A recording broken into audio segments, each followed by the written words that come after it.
La nuit se mêle encore à de vagues pâleurs. L'étoile naît, jetant son reflet qui se brouille dans la mare dormante où croupit la grenouille. Les champs, les bois n'ont plus ni forme ni couleur. Leurs calices fermés s'assoupissent les fleurs. Entrevue à travers le brouillard qui la mouille, la faucille du ciel fond sa corne et se rouille. La brume égrène en bas les perles de ses pleurs. Les constellations sont à peine éveillées et les oiseaux, blottis sous les noirs feuillets, goûtent, le bec sous l'aile, un paisible repos. Et dans ce grand sommeil de l'être et de la terre, longtemps chantent, rêveuses et douces, des crapauds mélancoliquement la flûte solitaire.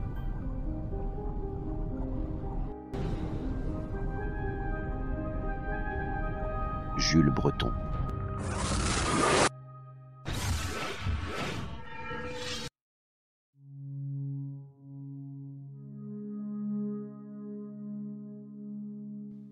Bonjour tout le monde, bienvenue dans mon monde, merci aux anciens et aux nouveaux abonnés, et merci aussi à ceux qui sont de passage. Pensez à vérifier si la cloche est active et que vous êtes toujours abonné. Aujourd'hui, voici un tirage qui j'espère captera votre attention. Sans plus attendre, voyons cela ensemble. Au fait, merci encore pour tout, vous êtes géniaux. Et si je vous dis Hayu Marka, Abu Gorab, Sri Padmanabhaswamy ou bien Stonehenge, vous me diriez aucun rapport. Et pourtant, il en existe un. Ces anciens sites étaient considérés comme de véritables portes des étoiles, et on en a parlé souvent dans les histoires de science-fiction, comme dans la série Stargate. Ces portes qui mènent vers une autre dimension et une autre culture, d'ailleurs un physicien spécialiste des plasmas, Jack Scudder, de l'université de l'Iowa, a découvert une technique pour repérer ces portails insaisissables et imprévisibles. Certains affirment que ces portes auraient un lien avec la géométrie sacrée, mais est-ce vraiment cela? Existent-elles vraiment, ou est-ce le fruit de l'imagination des scénaristes d'Hollywood? Des recherches sont effectuées en ce moment pour trouver ces portes des étoiles, mais on nous dit que si cela venait à être connu de tous, l'équilibre de notre monde serait mis en jeu. Si nous voulons concrètement éviter cela, il nous faut changer notre perception des choses et tourner notre cœur vers la lumière. En effet, l'humain n'a pas pour l'instant les capacités à cette découverte. Actuellement, nous sommes trompés, bercés d'illusions et de malhonnêteté. Les puissants nous cachent des choses importantes sur notre humanité, mais nous pouvons nous attendre à un bouleversement des esprits et des consciences, cela suite à un événement ou à un message qui nous sera dévoilé. Il apporterait les vraies origines de l'espèce humaine, mais attention, n'est-ce pas encore une fourberie pour nous tromper? Ils sont capables de tout. Il y a bien eu des constructions issues d'un peuple venu des étoiles et qui ont été découvertes.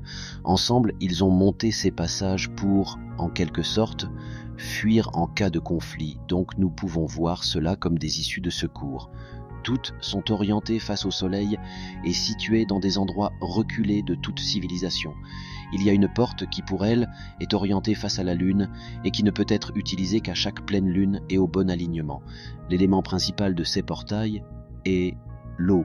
Nous savons à quel pourcentage notre corps est constitué de ce liquide.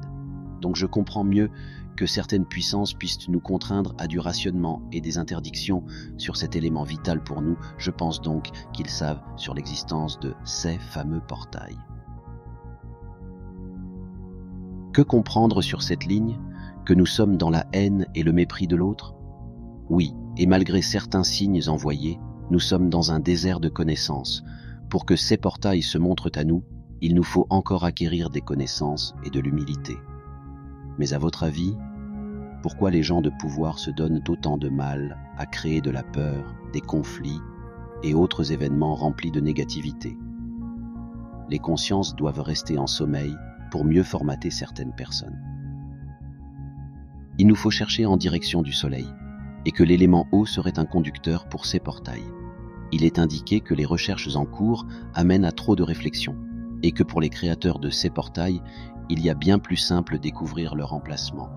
Certains sont actuellement visibles de tous, mais d'autres restent cachés à nos yeux, mais sont bien visibles quand nous y prêtons attention.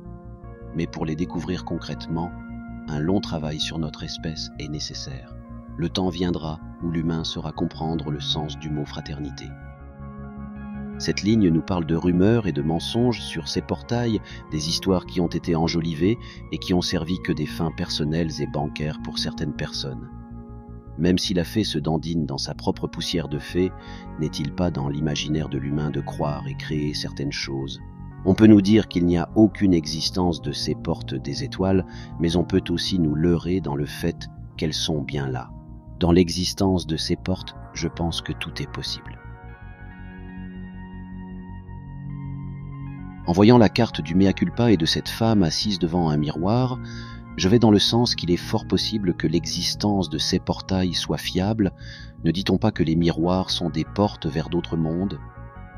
Il y a bien un financement en cours sur ce projet et sur ces recherches, mais la ligne directrice suivie par ces chercheurs actuellement est fausse. La route suivie pourrait les conduire à un échec du projet, et dans ce contexte-là, les portes des étoiles restent un mystère pour le commun des mortels. Voilà pour ce tirage, qui en soi reste un mystère. Le monde ne nous a pas encore tout dévoilé, et encore nous faudrait-il être prêt à cela. L'humain doit avant tout prendre conscience et parfaire ses connaissances. Il nous faudra peut-être plusieurs vies pour comprendre tout ça. En attendant, restons unis et positifs. La lumière nous guide à chaque instant de notre vie. Merci à tous d'avoir pris le temps de regarder cette vidéo. Laissez un pouce si vous avez aimé mon travail, et pour me donner la force de faire d'autres tirages, je vous souhaite également à tous une bonne journée, à bientôt et encore merci.